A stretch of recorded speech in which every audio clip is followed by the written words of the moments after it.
The morning sun streamed through the classroom windows, illuminating the vibrant artwork adorning the walls of Mrs. Davison's first-grade class. Laughter and chatter filled the air as the children settled in for lunch. Among them was Michael, a whirlwind of boundless energy just moments ago. Usually, Michael was the first in line for lunch, his eyes wide with anticipation, ready to devour whatever culinary delights awaited him. He was the boy who always raised his hand, eager to answer questions. His bright smile infectious, he loved story time and would wiggle with excitement, picturing himself as the hero of every tale. Recess was his domain, a blur of motion as he chased after soccer balls and climbed the jungle gym with unmatched enthusiasm.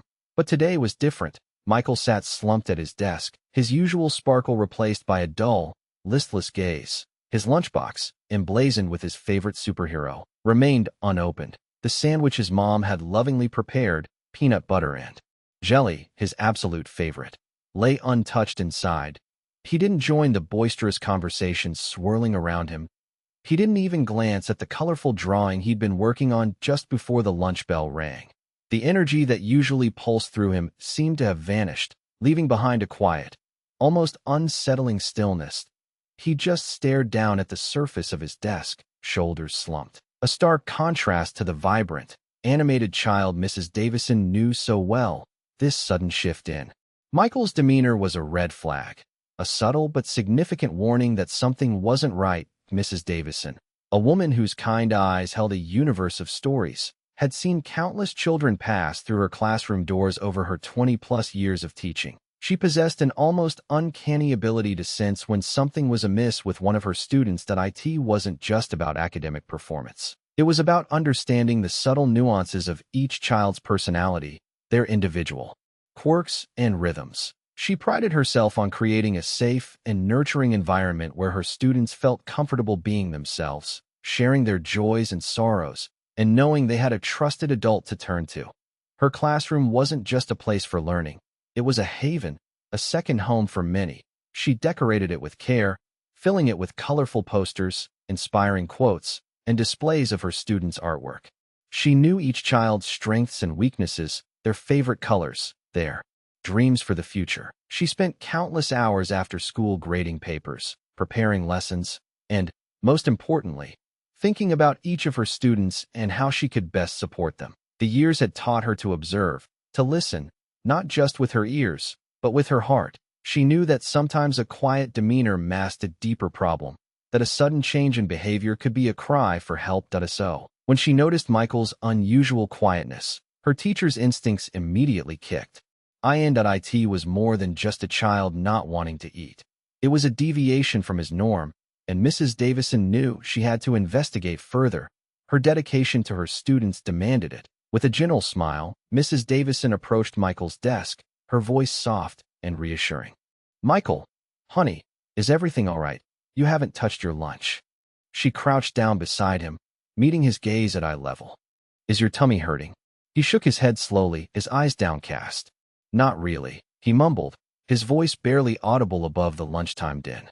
"Maybe you're just not in the mood for peanut butter and jelly today," Mrs. Davison suggested, trying to coax him.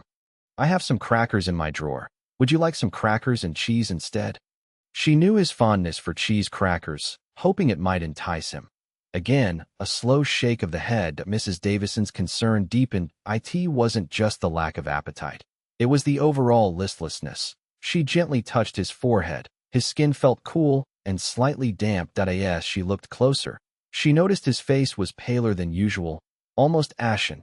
His small hands, usually warm and energetic, felt clammy in her own. That he seemed to be sinking into himself, his usual vibrant spirit replaced by a heavy, almost weary silence. His breathing was shallow and rapid.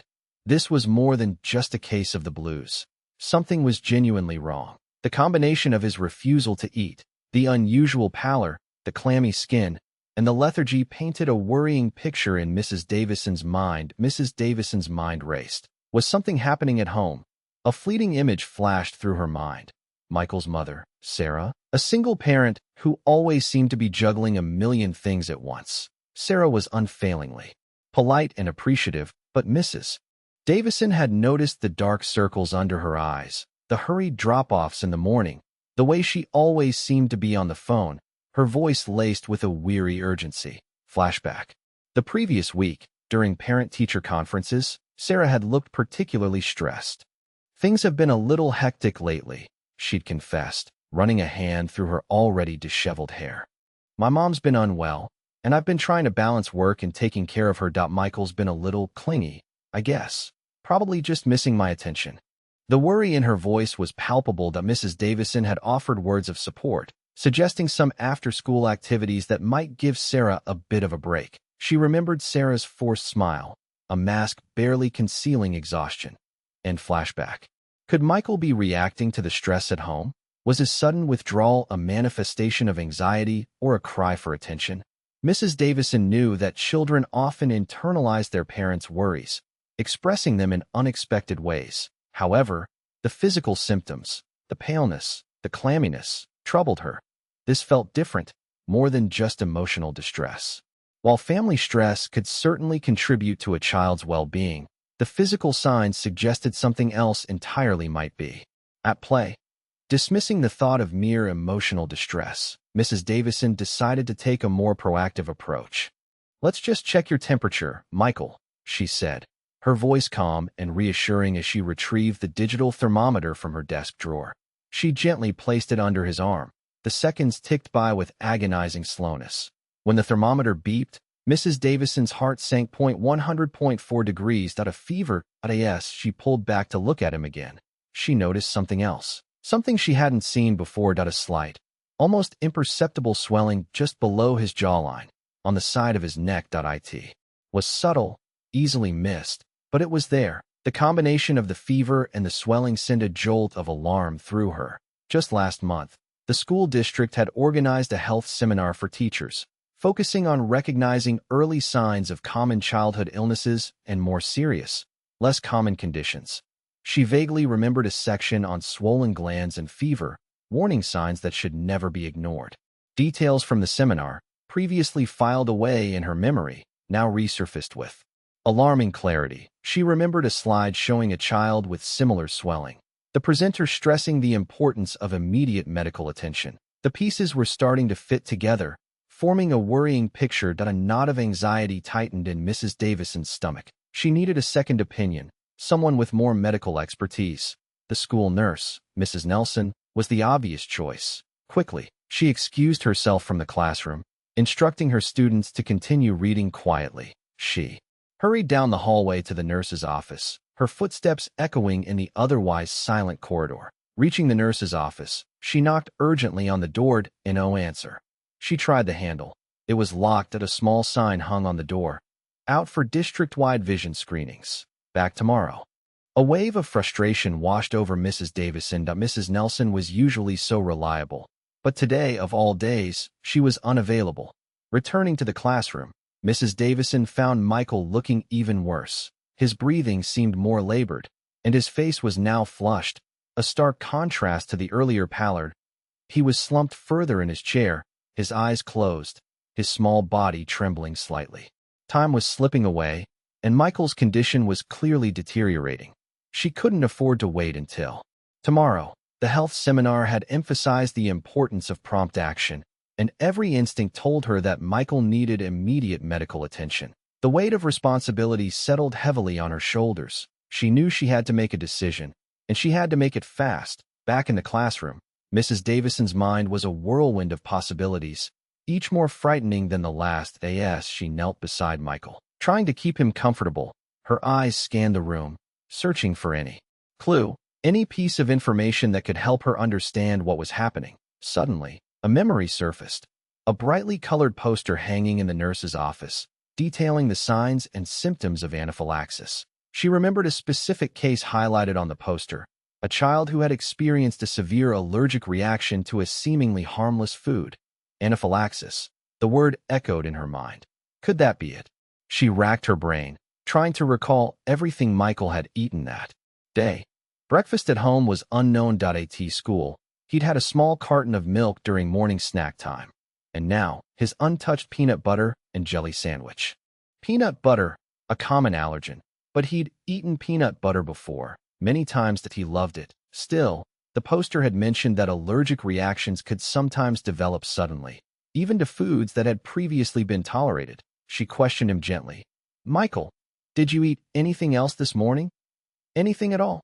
He just shook his head weakly, his eyes fluttering closed again. Mrs. Davison scrutinized the ingredients listed on the milk carton and the sandwich wrapper.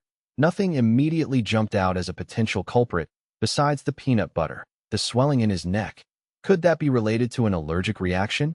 Just as she was about to dismiss the peanut butter theory due to Michael's past tolerance, another memory flickered to the surface. Last week, during outdoor recess, Michael had come running to her, his face flushed and tearful, complaining of a bee sting. She had treated the sting with a cold compress and calamine lotion, and he seemed to recover quickly, returning to his usual playful self within minutes. But what if? What if it wasn't the peanut butter? What if it was the bee sting? She recalled reading about delayed allergic reactions, reactions that could manifest days, even weeks, after the initial exposure. Could the bee sting from last week be the culprit, triggering a delayed anaphylactic response? The swelling in his neck, the fever, the lethargy, they could all be symptoms of a delayed reaction. The pieces of the puzzle were shifting, rearranging themselves into a new, even more alarming picture. The poster in the nurse's office hadn't focused solely on food allergies. It had also mentioned insect stings as a potential trigger for anaphylaxis. And it had specifically warned about the possibility of delayed reactions, emphasizing the importance of seeking immediate medical attention even if the initial sting seemed minor. The realization hit her like a wave that it wasn't just about what Michael had eaten today. It was about his medical history, about seemingly insignificant events that could hold the key to his current condition. The weight of the decision pressed down on Mrs. Davison. Calling 911 felt like a drastic step, a line she was hesitant to cross. What if she was wrong? What if it was just a minor illness, a simple bug that would pass quickly? She could face criticism, even disciplinary action, for overreacting. But the image of Michael, pale and struggling to breathe, erased any doubt. The potential consequences of not acting far outweighed the risks of calling for help. Every second counted. Michael's breathing was becoming increasingly shallow and rapid, his skin now mottled with a worrying rash. The swelling in his neck seemed more pronounced. She knew, with a chilling certainty, that she couldn't wait any longer. Her mind raced, weighing the options. She could try to reach Michael's mother, but that would take time, precious time they didn't have. She could wait for the nurse to return tomorrow, but that was simply not an option. Michael needed help now. The internal conflict raged for only a moment, a fleeting battle between caution and instinct. But her instincts, honed by years of experience and fueled by a deep-seated love for her students, won out. She knew, deep down, that she was making the right decision. With trembling hands, she reached for the classroom phone, her heart pounding in her chest. The urgency of the situation was palpable, a heavy weight in the air. She had to act, and she had to act now. The ringing of the phone seemed to echo through the silent classroom, each ring amplifying Mrs. Davison's anxiety. Finally, a voice answered, crisp and professional. 911. What is your emergency? Taking a deep breath to steady her nerves, Mrs. Davison spoke clearly and concisely. This is Mrs. Davison, a teacher at Northwood Elementary School. I have a student here, a 6-year-old boy named Michael, who is experiencing a medical emergency that I need an ambulance immediately. The dispatcher's voice remained calm and reassuring. Okay, Mrs. Davison, can you tell me what's happening? Mrs. Davison detailed Michael's symptoms, starting with his sudden withdrawal and refusal to eat. He's pale, clammy, and lethargic. He has a fever of 100.4. There's also a slight swelling in his neck, and he's having trouble breathing. She paused, gathering her thoughts. He was stung by a bee last week during recess. I suspect he might be having a delayed allergic reaction, possibly anaphylaxis. The dispatcher asked a series of rapid-fire questions. Is he conscious? Is he able to speak? Does he have any known allergies? Does he have an EpiPen? Mrs. Davison answered each question calmly and precisely. He's conscious but weak. That he can speak, but it's difficult. That I'm not aware of any known allergies. And no, he doesn't have an EpiPen here at school. She provided Michael's full name, date of birth, and the school's address, ensuring the dispatcher had all the necessary information. Throughout the call, she maintained a steady voice, masking her fear with professional composure, knowing that her calmness was crucial in this critical moment. With the 911 call completed, Mrs. Davison turned her attention back to Michael, who was now resting his head on his desk, his breathing shallow and labored. The minutes stretched into an eternity as they waited for the ambulance to arrive. Mrs. Davison knew she had to remain calm, both for Michael's sake and for the other students in the classroom, who were watching the scene unfold with wide, worried eyes. She gently stroked Michael's hair, her voice soft and reassuring. "Help is on the way, Michael," she said. "You're going to be okay. Just try to relax and breathe slowly." She continued to monitor his vital signs, checking his pulse and observing his breathing.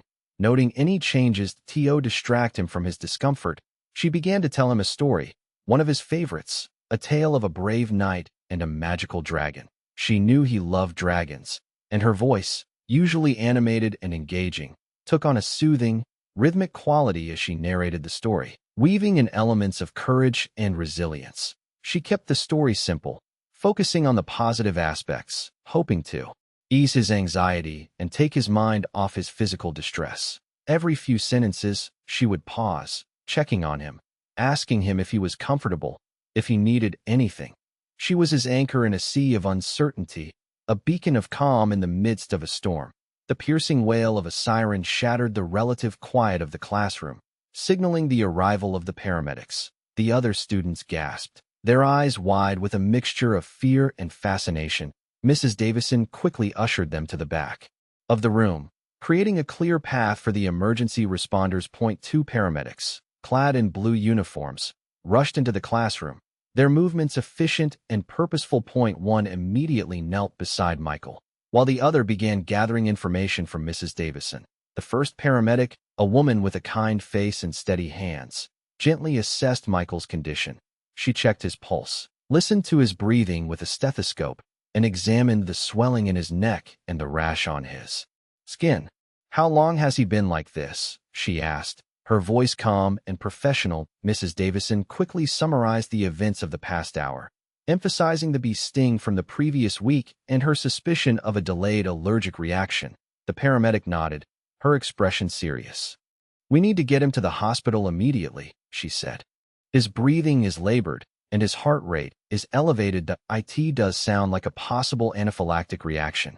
She exchanged a quick glance with her partner, and they began preparing Michael for transport, carefully placing him on a stretcher and securing him with straps. The room, once filled with the innocent sounds of childhood, was now a scene of urgent activity, a stark reminder of the fragility of life. With practiced efficiency, the paramedics administered a shot of epinephrine into Michael's thigh. Mrs. Davison watched anxiously, her heart pounding in her chest, as the paramedic then placed an oxygen mask over Michael's face. The whooshing sound of the oxygen filled the air, a stark reminder of Michael's struggle to breathe. Almost immediately, a subtle change began to occur. Michael's breathing became less labored, his chest rising and falling with greater ease.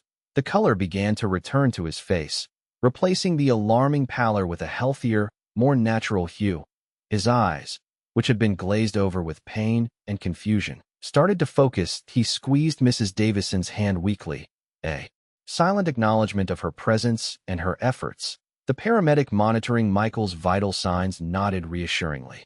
"He's responding well to the epinephrine and oxygen," she said. "His heart rate is slowing down, and his breathing is improving. We're still going to transport him to the hospital for further evaluation, but he's definitely stabilizing." A wave of relief washed over Mrs. Davison, so powerful it almost buckled her knees. The paramedics' actions, the epinephrine and oxygen, were working. Her suspicions of a severe allergic reaction, a delayed anaphylactic response to the bee sting, had been confirmed.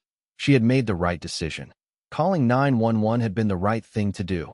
With Michael stabilized and secured on the stretcher, the paramedics swiftly wheeled him out of the classroom and into the waiting ambulance. The flashing lights and the renewed wail of the sirens signaled their departure. A rapid journey to the nearest hospital. As the ambulance disappeared down the street, Mrs. Davison turned her attention to the next crucial task, contacting Michael's parents. She retrieved Sarah's contact information from the school records and dialed the number, her heart still pounding with residual adrenaline. Sarah answered on the third ring, her voice sounding strained and preoccupied. "Hello, Sarah. This is Mrs. Davison, Michael's teacher, that I'm calling with some difficult news. Michael experienced a medical emergency at school today, and he's being transported to the hospital by ambulance." Mrs. Davison carefully explained the situation, detailing Michael's symptoms, her suspicion of a delayed allergic reaction to the bee sting, and the paramedics' assessment. There was a long silence on the other end of the line, followed by a gasp. "Oh my God," Sarah whispered, her voice trembling. Is he going to be okay?" The paramedics administered epinephrine and oxygen, and he stabilized, Mrs. Davison reassured her. "But they want to monitor him at the hospital. They're taking him to St. Joseph's. You should go there immediately." "I'm on my way," Sarah said, her voice now filled with a desperate urgency. "Thank you, Mrs. Davison. Thank you for everything." The line went dead. Mrs. Davison knew that Sarah was already rushing out the door. Her world turned upside down in an instant at St. Joseph's Hospital. Michael was immediately attended to by a team of doctors and nurses. He underwent a battery of tests, including blood work and allergy screenings, to confirm the diagnosis and assess the severity of his reaction. Sarah arrived shortly after, her face etched with worry and exhaustion that Mrs. Davison had provided the hospital with all the relevant information, so Sarah was quickly brought up to speed on Michael's treatment. After several hours of observation and treatment, the doctors confirmed Mrs. Davison's initial suspicion. Michael had experienced a delayed anaphylactic reaction to the bee sting from the previous week. The reaction had been triggered by the initial exposure to the bee venom, but had taken several days to manifest, making it difficult to pinpoint the cause initially.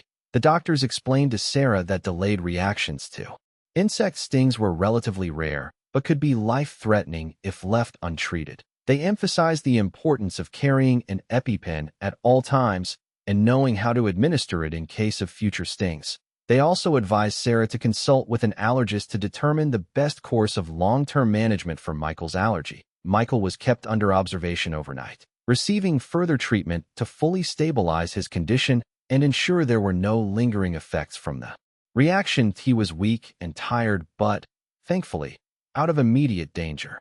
After a night of observation and continued treatment, Michael made a full recovery. The swelling subsided, his breathing returned to normal, and his energy levels gradually increased. The doctors cleared him to return home, with strict instructions to avoid bee stings in the future and to always carry an EpiPen. The next day, Sarah contacted Mrs. Davison, her voice filled with heartfelt gratitude. "I don't know how to thank you, Mrs. Davison," she said, her voice thick with emotion. "You saved my son's life. If you hadn't noticed something was wrong and acted so quickly, I don't even want to think about what might have happened." Sarah explained that she had been completely unaware of the possibility of a delayed allergic reaction to the bee sting. She had assumed that because Michael had seemed fine after the initial sting, there was nothing to worry about. She was now determined to educate herself about allergies and to take every precaution to protect Michael in the future.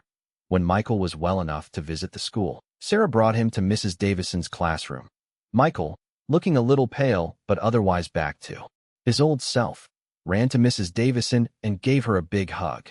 "Thank you, Mrs. Davison," he said, his voice sincere. "You're my hero."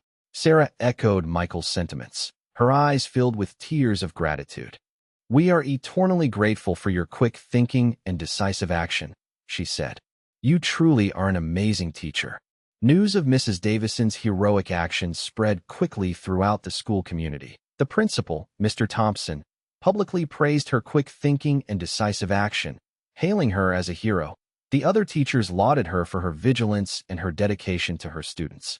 Even the school board sent her a letter of commendation, recognizing her exceptional service. However, Mrs. Davison remained humble, deflecting the praise and emphasizing the importance of teacher training in recognizing and responding to medical emergencies. "I'm just grateful that I was able to help Michael," she said in an interview with the local newspaper. But this experience has really highlighted the need for all teachers to be properly trained in first aid and emergency response. She advocated for more frequent and comprehensive health seminars for teachers, urging the school district to invest in resources that would equip educators with the knowledge and skills necessary to handle medical emergencies effectively. She also emphasized the importance of having readily available medical information for all students, including allergy information and emergency contacts. Mrs. Davison used her newfound platform to champion the cause of student safety, arguing that it was the responsibility of the entire school community to create a safe and supportive environment for all children. She believed that every teacher should be equipped to recognize the signs of a medical emergency and to respond quickly and effectively, potentially saving a life. Her heroism served as a catalyst for positive change, prompting the school district to reevaluate its safety protocols and to invest in enhanced teacher training. A week later, Michael bounded back into Mrs. Davison's classroom. His usual energy fully restored, he was greeted with cheers and applause from his classmates, who were overjoyed to see him healthy and happy. He ran straight to Mrs. Davison, his eyes sparkling with gratitude. "I made you something," he said, shyly handing her a handmade card. The card, decorated with colorful drawings of bees and superheroes, read, "To Mrs. Davison, my hero, thank you for saving my life. That I love you." Mrs. Davison's heart swelled with emotion as she read the card. She hugged Michael tightly, her eyes misting over with tears. "You're welcome, Michael," she whispered. "I'm just so glad you're okay." The experience had forged an unbreakable bond between them. Michael now looked at Mrs. Davison with a newfound sense of respect and admiration, seeing her not just as his teacher, but as his protector, his guardian angel. Mrs. Davison, in turn, felt an even deeper connection to Michael, a sense of responsibility that extended beyond the classroom walls. From that day forward, their relationship was different. Michael would often seek Mrs. Davison's advice and support, confiding in her his fears and his dreams. He knew that he could always count on her to be there for him, no matter what. And Mrs. Davison, in turn, made a special effort to nurture Michael's talents and to encourage his growth, knowing that she had played a pivotal role in his life. The shared experience had transformed their teacher-student relationship into something much deeper, a bond of mutual respect, trust, and affection that would last a lifetime. That Michael's story serves as a powerful reminder of the profound impact teachers have on the lives of their students. It underscores the vital role they play not only as educators, but also as caregivers, protectors, and sometimes even lifesavers. The ability to recognize subtle changes in a child's behavior, to notice the quiet signs that something is amiss, is a skill honed by years of experience and fueled by a deep sense of empathy. Mrs. Davison's vigilance, her keen observation skills, and her unwavering commitment to her students were instrumental in saving Michael's life. This story highlights the importance of trusting one's instincts and acting swiftly when necessary. Even when faced with uncertainty or fear of overreacting, Mrs. Davison's decision to call 911, despite her initial hesitation, was a testament to her courage and her unwavering dedication to Michael's well-being. It also emphasizes the significance of ongoing teacher training in first aid and emergency response. The health seminar Mrs. Davison had attended, though seemingly insignificant at the time, provided her with the knowledge and skills necessary to recognize the signs of anaphylaxis and to respond appropriately. Ultimately, Michael's story is a celebration of the extraordinary power of human connection, the unwavering bond between teacher and student, and the remarkable things that can be achieved through vigilance, empathy, and decisive action. It's a reminder that teachers are not just educators. They are lifelines, guardians, and heroes in the lives of countless children. In the end, Michael's story is a testament to the extraordinary power of a single act of kindness and awareness. Mrs. Davison's attentiveness, her ability to notice a subtle change in a child's demeanor, and her willingness to act decisively, made all the difference. It was her awareness, honed by experience and fueled by genuine care, that allowed her to recognize the signs of a medical emergency and to respond with the urgency and precision required to save a life. This narrative reminds us that heroes are not always those who perform grand, sweeping gestures. Sometimes, heroism lies in the quiet acts of everyday vigilance, in the simple act of paying attention, in the willingness to step forward and take action when others might hesitate. Mrs. Davison's story is an inspiration to us all, a reminder that each of us has the potential to make a profound difference in the lives of others. By cultivating empathy, by honing our observational skills, and by trusting our instincts, we can become beacons of hope and guardians of well-being in our own communities. Let Michael's story serve as a call to action, urging us to be more attentive, more compassionate, and more willing to step up and help those in need. Because, as Mrs. Davison so powerfully demonstrated, a single act of kindness and awareness can indeed save a life.